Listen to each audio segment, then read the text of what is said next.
ছাত্র শিবির প্রতিদিন বিনামূল্যে ইফতার করাচ্ছে শিক্ষার্থীদের। ছাত্রদের আরেক নতুন দল জাতীয় নাগরিক পার্টিও তাদের সাথে প্রতিযোগিতা করে বিভিন্ন প্রোগ্রামের আয়োজন করছে, জনকল্যাণমূলক কাজ করছে এবং মানবিক সাহায্য করছে সাধারণ মানুষদের।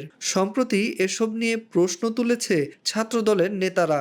শিবির আর ছাত্রদের সেই নতুন দল তাদের প্রোগ্রামের এত টাকা পায় কোথায়? ছাত্রদল এই প্রশ্ন তোলার পর এ নিয়ে সামাজিক যোগাযোগ মাধ্যমে এবার ছাত্র দলেরই অর্থের উৎস নিয়ে প্রশ্ন তুলছেন সবাই। সম্প্রতি একটি গণমাধ্যমে ছাত্রদলের আয়ের উৎস নিয়ে সংগঠনটির সাধারণ সম্পাদক নাসির উদ্দিন নাসির বলেছেন, ছাত্রদলের সেভাবে কোনো আয় নেই, সুতরাং আয় যদি না থাকে তাহলে উৎস বিষয়টা খুব বেশি প্রাসঙ্গিক বলে তারা মনে করেন না। তিনি বলছেন, ছাত্রদলের একক যে প্রোগ্রামগুলো হয়ে থাকে সেগুলোতে সাবেক যারা দায়িত্ব পালন করছেন বা যারা ব্যবসা বাণিজ্য করছেন, দেশে বিদেশে রয়েছেন, তাদের থেকে সহযোগিতা নেওয়া হয়। ছাত্রদল বিএনপির সহযোগী সংগঠন। তাদের প্রোগ্রামগুলো দুই ধাপে হয়ে থাকে। প্রথমটি হচ্ছে অংশীদারিত্বের ভিত্তিতে, অর্থাৎ বিএনপির যে প্রোগ্রামগুলোতে ছাত্রদল অংশগ্রহণ করে সেখানে বিএনপির পক্ষ থেকে কিছু পার্টিসিপেশন থাকে, এটা প্রকাশ্যেই হয়ে থাকে।